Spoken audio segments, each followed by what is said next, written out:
दिवंगत पंडित तारानाथजींचा अल्प परिचय.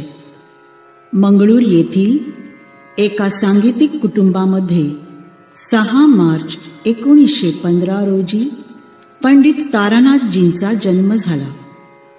त्यांचे वडील दिवंगत एच रामाराव हे नामवंत मृदंग, तबला आणि पखावज वादक होते. त्यामुळे आपल्या बालपणात तारानाथजींनी मृदंग, पखावज आणि तबला वादनाचे धडे वडिलांच्या मार्गदर्शनात गिरवले.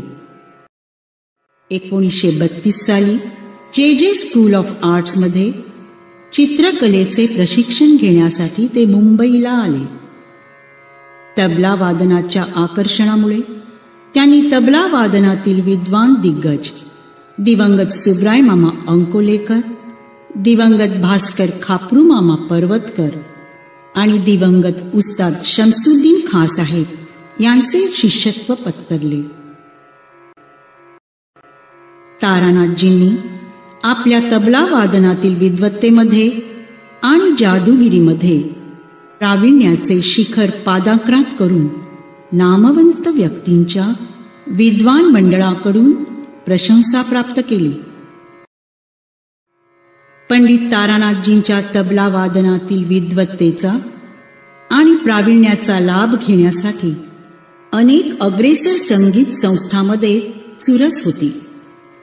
त्यामध्ये भातखंडे विद्यापीठ, बडोद्याचे महाराजा सयाजीराव गायकवाड विद्यापीठ, स्वामी वल्लभ संगीतालय आणि कला अकादमी गोवा यांसारख्या प्रमुख संस्थांचा समावेश होता.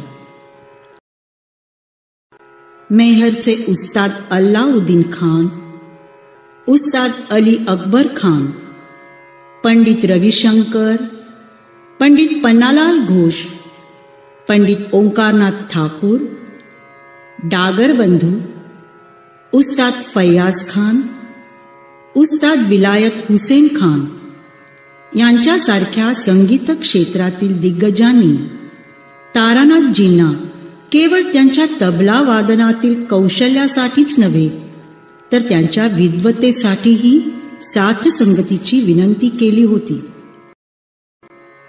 पंडित रविशंकरजींनी तारानाथजींना अमेरिकेतील आपल्या किन्नरा स्कूल ऑफ म्युझिकमध्ये तबला आणि पखावज वादन शिकवण्यासाठी नेले होते.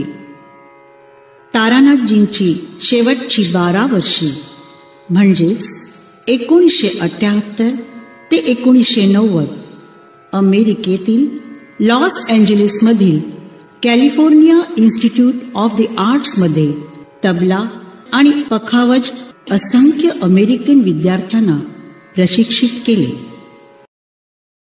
पंडित तारानाथजींचे औदार्य, त्यांच्या प्रेमाची ऊब, त्यांची विनोदबुद्धीची जाण आणि या सर्वांबरोबर तारानाथजी आणि त्यांच्या पत्नीकडून मिळालेली आपुलकी आणि आपल्याच कुटुंबाचे सदस्य समजून दिली गेलेली प्रेमळ वागणूक, प्रसंगी भरवलेला घास, हे सर्व हे अमेरिकन विद्यार्थी अद्यापही विसरलेले नाहीत आणि कधीही विसरू शकत नाहीत.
दिन दादा दिन दिन दादा धीरे धीरे धीरे धीरे धीरे धीरे धीरे धीरे गिनना गिनना गिनना गिनना धीरे धीरे किट तक तक किट गिराना धीरे धीरे किट तक तक किट गिराना धीरे धीरे किट तक देर तक क्रांधा प्रणाम घेन दादा देर तक क्रांधा प्रणाम घेन दादा देर तक क्रांधा प्रणाम घेन दादा दिन दिन दादा दिन दिन दादा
कार्यक्रमाला मी पण गेलो होतो आणि शेवटी ह्यांनी एक टप्पा पश्तो मधला एक टप्पा गायला. तर नॉर्मली पश्तोचा ठेका तेन ते रिकेट थे ना ना तेन, तर तीनच्या ऐवजी ते कत घ्यायचे. कत ते रिकेट थे ना ना कत. तर मी त्यांना विचारलं की सगळे तीन घेतात तर तुम्ही कत का घेता. ते म्हणाले नाही ते काय माहिती आहे का, आता तीन म्हटल्यावर त्याला जोर येत नाही, जसा जोर यायला पाहिजे तसा तीन मध्ये येत नाही. ते म्हणाले मग धमारचा जो कत आहे ना, ती कत म्हणजे कशी कोणाच्यात तरी थोबाडीत मारल्यासारखी कत असायला पाहिजे. कात धीट, तर त्याप्रमाणे कात इथे यायला पाहिजे पश्तो मध्ये. म्हणून मी म्हणे कत घेतो. सगळे तीन घेतात पण तीनचा तेवढा हे होत नाही, जरब पडत नाही तेवढी. ही एक त्यांनी सांगितलेली गोष्ट. माझे गुरुजी पंडित आरोलकर बुवा, शरदचंद्र आत्माराम आरोलकर, त्यांचा तबल्याविषयी विशेष अभ्यास होता आणि साथीविषयी तर त्यांना खूपच विशेष आदर होता. म्हणजे चांगली संगत असल्याशिवाय कलाकाराला गाणं सुचत नाही. आणि ते तबल्याचं म्हणजे ठेक्याला ते व्हेकल म्हणायचे. म्हणजे तुमची अस्थायी जर पेश करायची झाली तर त्याला व्हेकल म्हणून ठेका पाहिजे, तो बाजूला ठेवून चालत नाही. आणि त्या दृष्टीने त्यांचे जे ठेक्यांचा समज होता तो त्यांना तारानाथजींच्या तबल्यात खूपच जवळचा वाटला. पंडित तारानाथजी राव is a very eminent name in the field of music. As a great maestro of tabla, was very highly respected, and I had the good fortune of meeting him, listening to him, understanding his theory, understanding his ilm, his vidya. In the 50s and 60s, Taranathji was quite a prominent tabla player, both as an accompanist as well as a solo player. I had the good fortune of listening to him in Talmai Kiwani, in Tardev. And my impression as a young Shishya, I should say, was that he enjoyed his playing. He was smiling away and enjoying what he was playing. Difficult, complicated patterns, but he was playing with great ease. What also impressed me at that time was the chart that he used to play. He was very learned. उनकी जो थी कि मुझे मेहनत करके लगन से dedicate थे कि वे मुझे ये काम करना है, कि उन्होंने दुकान भी बंद कर दी. कि उनकी विद्वत्ता की जो तिजोरी उसको चाबी नहीं लगाते थे. नहीं, वो हमें खुली रहती थी. विद्यार्थी आता है उसमें जितनी मात्रा है, जितनी कैपेसिटी लेके जा.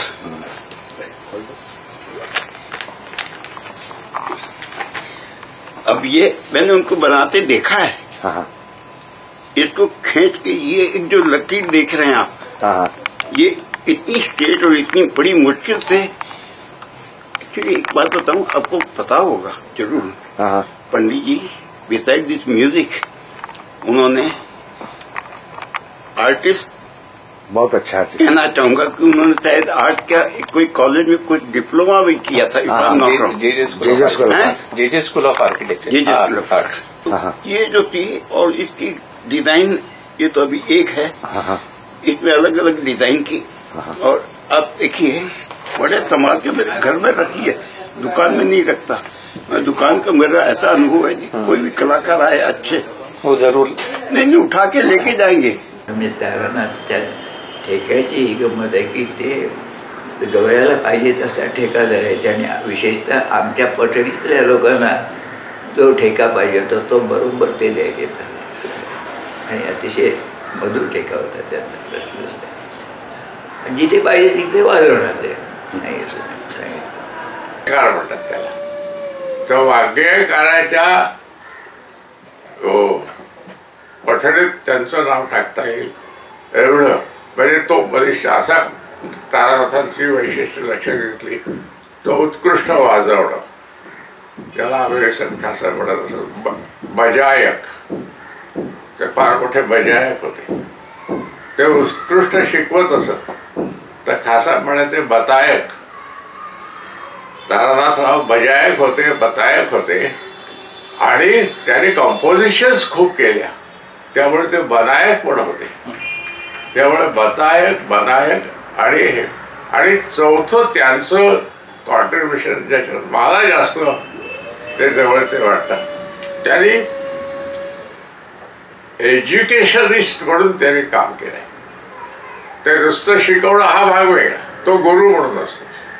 पण ते वेगवेगळ्या विद्यापीठांशी त्यांचं संबंध होता. तिथे जाऊन ते वाजवत असत, लेक्चर डेमॉन्स्ट्रेशन द्यायचे, परीक्षा घेत असत. म्हणजे संगीत शिक्षण जे आहे त्याच्यामध्ये सुद्धा तेवढाच रस घेणारे असे सर्वांग परिपूर्ण कलाकार म्हणून मी म्हणेन त्याच्याशिवाय ते फार सज्जन सत्पुरुष होते. As a father, he was out of the world. Exactly. We need not ask anything from him. It is to come. It used to come to us. As a mother also, she was also out of the world. Out of the world. Very good cook, very good training for us from my father as well as my mother. Knowledge. Clothes, carpentry, stitching, everything was perfect. He was a perfectionist. There was nothing in this world which he said, I don't know. The childhood were surrounded with music every weekend. All the artists have come and stayed, and he had given opportunity to all of them, like Ravi Shankar, Ali Akbar, even Baba Alauddin Khan has come and stayed with us. Then Kishan Maharaj, Mathura Prasad, these big stars, artists coming and staying in our house, listening to them. Shiv Kumar Sharma also came. He used to come for practice.